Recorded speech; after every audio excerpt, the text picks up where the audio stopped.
करिए। लास्ट यहाँ पे जो हुआ, आप चले जाइए सलफ और बाकी जगह पे, जब अंकुरहाटी से लेकर हावड़ा और हावड़ा ग्रामीण इलाका जो है वहाँ पे लगभग 1-1.5 साल पहले नुपुर शर्मा के केस लेकर दंगा हुआ था, राइट हुआ था। उसके बाद बाकी जगह पे जहाँ पे दंगा हुआ, पुलिस का स्टैंडर्ड प्रोटोकॉल है। कुछ ऐसी घटना घटने के बाद पुलिस मुसलमानों को अलाउ करती है 5-6 घंटे 8 घंटे तक कि हिंदुओं के घर तोड़फोड़ करने की। हर जगह पे सेम है। अब देखिए, आप एनालिसिस करके देखिए, ये ममता बनर्जी की दी गई इंस्ट्रक्शन है, पुलिस वो फॉलो करती है। हमारे साथ इस वक्त है पश्चिम बंगाल बीजेपी के अध्यक्ष सुकांतो मजूमदार, जो सीधा इस वक्त मालदा पहुंच चुके हैं और मालदा में मुर्शिदाबाद से आए हुए पलायन किए हुए जो हिंदू परिवार इस वक्त रिलीफ शेल्टर में यहां पे दिन गुजारा कर रहे हैं, उनसे मुलाकात करने की कोशिश सुकांतो दा करेंगे। सुकांतो जी, आप पहुंच गए हैं मालदा। मुर्शिदाबाद में जिस तरह का कम्युनल वायलेंस देखने को मिला है, उन्हीं के जो विक्टिम्स हैं उनसे आप मिलेंगे। क्या आप मुर्शिदाबाद भी जाने की कोशिश करेंगे? देखिए, मुर्शिदाबाद आप जानते हैं कि वहाँ पे उपद्रुत इलाका है, तो इसलिए वहाँ पे जाकर मैं ऐसे ही पुलिस संभाल नहीं पा रही है। पुलिस की हालत बहुत भयंकर है। हम जाएंगे तो और भी संभाल नहीं पाएंगे, इसलिए मैं वहाँ पे जाके जो शांति प्रयास हो रहे हैं उसमें बाधा पड़े, ऐसा हमारी मनीषा नहीं है। इसलिए हम मालदा में रह के यहाँ से पूरी दिन मॉनिटरिंग करेंगे क्या चल रहा है, बीएसएफ को ठीक तरीके से वो लोग डिप्लॉयमेंट कर रहे हैं कि नहीं कर रहे हैं। सारा रिपोर्ट यहाँ से बना के जहाँ पे डालना है, जहाँ पे भेजना है वहाँ भेजेंगे। होम मिनिस्ट्री में यहाँ पे एक मॉनिटरिंग ऑफिस भी आपने बनाया है मालदा में, बीजेपी कार्यालय में एक मॉनिटरिंग ऑफिस भी हमने बनाया है और उसका नंबर हम सार्वजनिक कर चुके हैं हमारे कार्यकर्ता के द्वारा। अभी ओपनली हम सार्वजनिक करेंगे और वहाँ पे मुर्शिदाबाद में जहाँ से ये सब चल रहा है, जहाँ पे दंगा चल रहा है, जहाँ पे हिंदुओं के घरों पर हमला चल रहा है, वहाँ पे अगर ऐसी घटना घटती है तो उस नंबर पे वो लोग फोन कर सकते हैं, फोन करके बता सकते हैं और वहाँ पे सेंट्रल फोर्सेस भेजने की जिम्मेदारी हमारी होगी। आपकी पार्टी की ओर से शुभेंदु अधिकारी वो कोलकाता हाईकोर्ट गए थे और उसके बाद हाईकोर्ट ने भी ये राय दे दिया कि सेंट्रल फोर्स की तैनाती होनी चाहिए। क्या आपको लगता है पश्चिम बंगाल सरकार को उससे पहले ही सेंट्रल फोर्स की जो हेल्प है, सहायता है, वो लेना चाहिए था? हाँ, लेना चाहिए था उनको, जरूर लेना चाहिए था उनको, जैसे त्रिपुरा ने लिया है ना। त्रिपुरा में तो बीजेपी की सरकार है, 4 डिस्ट्रिक्ट है सिर्फ मुस्लिम, बहुत कम परसेंटेज है, लेकिन इन 4 डिस्ट्रिक्टों में त्रिपुरा के सीएम साहब को लगा कि ज्यादा कुछ हो सकता है तो उन्होंने सेंट्रल फोर्सेस ले लिए। क्योंकि अगर कभी कभी पुलिस में क्या होता है, पुलिस राहुल द्रविड़ जैसा बैटिंग करते हैं, तो 1 run 1 run 1 run 2 run 4 run कभी कभी होता है। तो कभी कभी ऐसी स्थिति आ जाती है स्लॉग ओवर में जब धोनी जैसी बैटिंग करने की जरूरत होती है।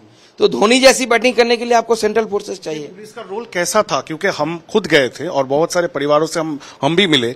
उनका ये कहना था कि जब उस तरह का उपद्रव हो रहा था और डिस्ट्रेस कॉल पुलिस को लगाई जा रही थी, लेकिन पुलिस की ओर से किसी भी तरह का कोई रिएक्शन नहीं था। और मैंने खुद देखा शमशेरगंज में पुलिस स्टेशन से 500 मीटर के दूर में ये सब घटना हुआ है, लेकिन पुलिस उनके पास नहीं आया और उनकी प्रॉपर्टीज को नुकसान पहुंचा।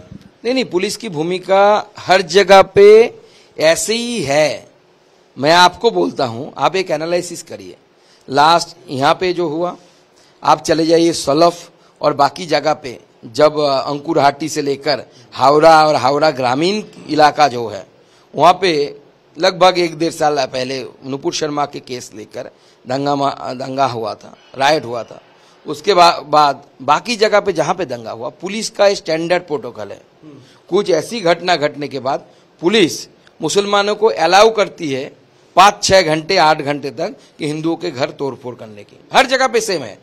अब देखिए, आप एनालिसिस करके देखिए, ये ममता बनर्जी की दी गई इंस्ट्रक्शन है, पुलिस वो फॉलो करती है। गंभीर आरोप लगा रहे हैं आपके, पुलिस को पैसिव रहने के लिए कहा गया था ममता बनर्जी की ओर से। हर समय बोला अगर नहीं जाता तो पुलिस हर समय पैसिव क्यों रहती? आप हावड़ा सलफ वाला देख लीजिए, वहां पे ओवर पावर कर दिया गया था, इतना भीड़ यहाँ पे नहीं, भीड़, पुलिस 10 गोली चलाएगी, 5 बॉडी पे गिरेगी, ऐसे ही भाग जाएंगे सारे। लेकिन डीजी कह रहे हैं वो ट्रिगर हैप्पी पुलिस नहीं है पश्चिम बंगाल की। हाँ, ट्रिगर हैप्पी पुलिस नहीं है, हिंदू तोड़ने वाला, हिंदू घर मारने वाला पुलिस है। पुलिस अलाउ कर रही है हिंदुओं को मर्डर होने के लिए ना, वो हैप्पी है। आप चंदन दास और उनके पिताजी हरगोविंदो दास मारे गए हैं, डीजीपी इज वेरी हैप्पी।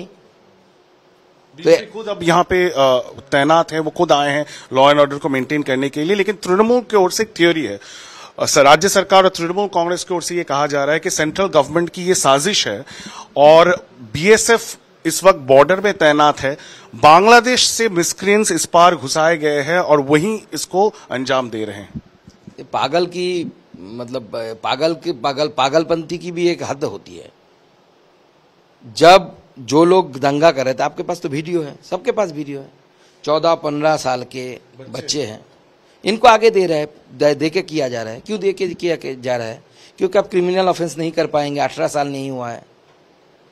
पूरा प्लान फुली हो रहा है, समझ में नहीं आता लोगों को। क्या सब समझ में आता है, तृणमूल भी इसके पीछे है। तृणमूल के वहां के लोकल जो नुमाइंदे हैं, पंचायत के, जिला परिषद के, पंचायत समिति के इलेक्टेड मेंबर है, सब इसमें जुड़े हुए हैं। इनका टारगेट है मुर्शिदाबाद को जीरो हिंदू बनाना है, हिंदू शून्य करना है मुर्शिदाबाद को।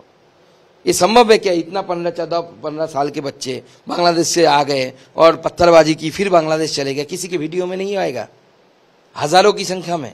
सूत्रों के मुताबिक ये भी पता चल रहा है कि पीएफआई जो एक बैंड ऑर्गेनाइजेशन है, उसके छात्र जो विंग है एसडीपीआई, उनकी भी कहीं ना कहीं एक रोल हो सकती है, पुलिस सूत्रों से हमें पता चल रहा है। देखिए, कल ही मैंने कोलकाता में बताया, मेरे भाषण में भी मैंने कल जुलूस के बाद बताया कि पीएफआई का रोल हमें भी पता चल रहा है। और क्यों हो रहा है, कौन दायी है इसके लिए? ममता बनर्जी और सरकार दायी है, रिस्पॉन्सिबल है। क्यों? जब केंद्र सरकार ने पीएफआई को बैन किया था, इस बैन के बाद पश्चिम बंगाल सरकार ने एक भी पीएफआई के लीडर को गिरफ्तार नहीं किया, जबकि उस बैनिंग के 7 से 10 दिन पहले, उससे ज्यादा नहीं होगा, इसी मुर्शिदाबाद में पीएफआई का कैंप हुआ, पीएफआई की रूट मार्च हुई बाकायदा यूनिफॉर्म के साथ, और वो पासिंग आउट में, रूट मार्च है या पासिंग आउट, जो भी बोले, उनका क्या सिस्टम है मुझे पता नहीं, उसमें तृणमूल कांग्रेस के विधायक उपस्थित थे। तो कम से कम विधायक को तो अरेस्ट किया जाना चाहिए था या इंटरोगेट करना चाहिए था। पलने दिया जा रहा है फिर से 1946-1947 वाला, उस समय की जो परिस्थितियां थी, उस परिस्थिति को निर्माण करने में तृणमूल कांग्रेस बड़ी शिद्दत के साथ लगी हुई है। ये कहा जाता है कि तृणमूल कांग्रेस का जो मुस्लिम वोट है, वो तृणमूल कांग्रेस का वोट बैंक माना जाता है। अगर यही कारण है तो क्यों तृणमूल कांग्रेस के जो एमपी हैं यहाँ पे खलीलुर रहमान, वो भी उसी संप्रदाय के आते हैं? आपको क्यों लगता है कि इसको काबू नहीं कर सकी तृणमूल कांग्रेस? वक्फ के खिलाफ जिस तरह के हिंसक आंदोलन हो रही, उसको काबू क्यों नहीं कर सकी? ममता बनर्जी तो 16 तारीख को इमाम और मुअज्जिन उन सबको मीटिंग में बुलाई है कोलकाता। जब आप शेर की सवारी करेंगे तो शेर तो कभी ना कभी आपको खाएगा ही। ये जो कम्युनल फोर्सेस है, ये जो चीज है, मैं पहले भी बोल चुका, आज भी लोगों को लगता है कि तृणमूल को लगता है तृणमूल करते, कोई तृणमूल नहीं करता।